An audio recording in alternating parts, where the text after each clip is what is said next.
Hello everyone welcome back to my channel. आज class 7 text বই इंग्लिशर प्रथम चैप्टारटा लेसन 1 दि बुक अफ नेचारटा तुम्हारे साथे और बंगानुबादटा आमि तुम्हारे साथे शेयर करब। चलो देखा जाक भिडियोटा। देखो एखाने বইয়ের স্টার্টিংয়ে প্যাসেজের শুরুতে দেখো জওহরলাল নেহরুর সম্বন্ধে কিছু বলেছেন। Jawaharlal Nehru was a great freedom fighter and the first prime minister of independent India. Pandit Jawaharlal Nehru ছিলেন একজন স্বাধীনতা সংগ্রামী এবং স্বাধীন ভারতের প্রথম প্রধানমন্ত্রী। He was a very good writer as well, তিনি খুব ভালো লেখকও ছিলেন। The discovery of India, glimpses of the world, history and autobiography are the some of his noted works. তার কিছু বিখ্যাত গ্রন্থগুলো দেওয়া আছে, the discovery of India, glimpses of the world, history and autobiography etcetera.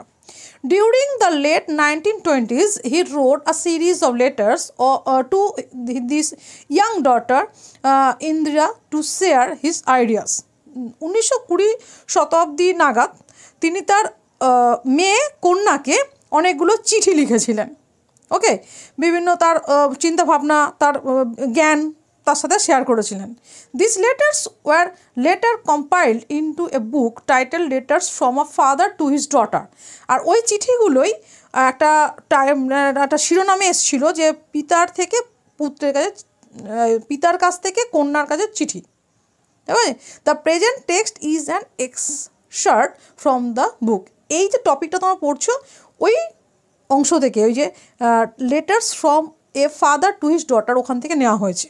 ওকে, তার নিচে দেখা কিছু কোশ্চেন্স আছে, সেগুলো তোমরা নিজেরা পারবে, না পারলে পরে আমাকে বলো, তখন আমি তোমাদের বলে দেবো। আমাদের এই প্যাসেজটার বঙ্গানুবাদটা আমি তোমাদের বলে দিচ্ছি।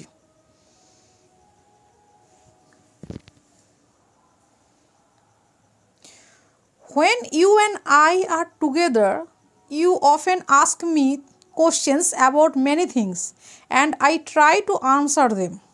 যখন তুমি আর আমি একত্রে থাকি তখন তুমি আমাকে অনেক প্রশ্ন জিজ্ঞাসা করো এবং আমি সেই প্রশ্নের উত্তর দেবার চেষ্টা করি।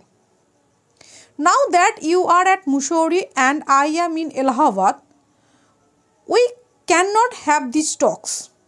এখন আমি আছি এলাহাবাদে, তুমি আছো মুসৌরিতে, আমাদের মধ্যে এরকম কথাবার্তা এখন হয় না। I am therefore going to write to you from time to time. Short accounts of the story of our earth and the many countries, great and small, into which is divided. আমি এখন তোমাকে বারে বারে আমাদের এই পৃথিবীর এবং অন্যান্য দেশের, যেগুলো বড় ও ছোট সব দেশের যেগুলো বিভক্ত, তাদের সম্বন্ধে গল্পগুলো ছোট ছোট আকারে তোমাকে লিখে জানাবো। You have read a little about English history and Indian history. তুমি অল্প কিছু সংখ্যক ইউরোপীয় ইতিহাস আর ভারতীয় ইতিহাস পড়েছ। But England is only a little Iceland and India, though a big country, is only a small part of the earth's surface. কিন্তু ইংল্যান্ড হলো একটা ছোট দ্বীপপুঞ্জ এবং ভারত হলো একটা বড় দেশ, যদিও এটা ভূপৃষ্ঠের মধ্যে একটা ছোট্ট অংশ। If we want to know something about the story of this world of ours, we must think of all the countries and all the peoples that have inhabited it, and not merely of one little country where we may have been born. যদি আমরা আমাদের এই পৃথিবীর উৎপত্তির ইতিহাস জানতে চাই, তাহলে আমাদের অবশ্যই সব দেশের কথা এবং সেই দেশের মানুষজনের কথা জানতে হবে। শুধুমাত্র তুমি যে দেশে জন্মগ্রহণ করেছো সেই দেশের কথা জানলে হবে না।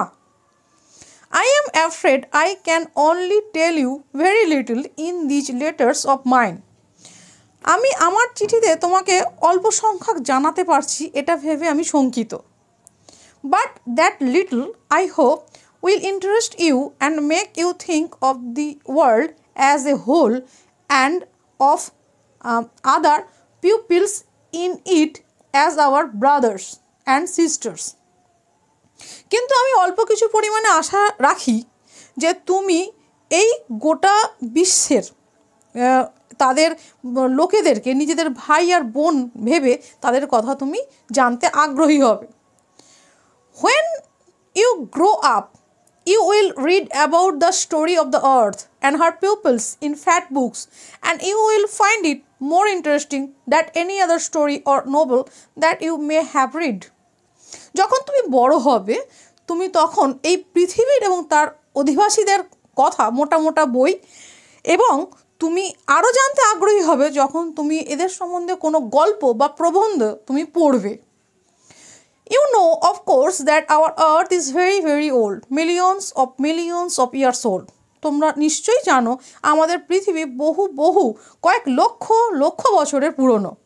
And for a long time, there were no men or women living in it. এবং দীর্ঘ সময় ধরে এই পৃথিবীতে কোনো মানুষ বা নারী বসবাস করতো না। Before the men came, there were only animals. মানুষরা পৃথিবীতে আসার আগে কেবলমাত্র প্রাণীরা বসবাস করত। And before the animals, there was a time when no kind of life existed on the earth. এবং প্রাণীদের আসার আগে সেখানে পৃথিবীতে কোনো জীবনেরই অস্তিত্ব ছিল না। It is difficult to imagine this world of ours, which is so dull, which is so full today of all kinds of animals and men, to be without them. কিন্তু এটা আমাদের চিন্তা করা খুব কঠিন হবে যে আজকের পৃথিবীর তুলনায় আগের পৃথিবীতে যদি এরকম প্রাণী বা মানুষ না থাকে এইটা চিন্তা করে।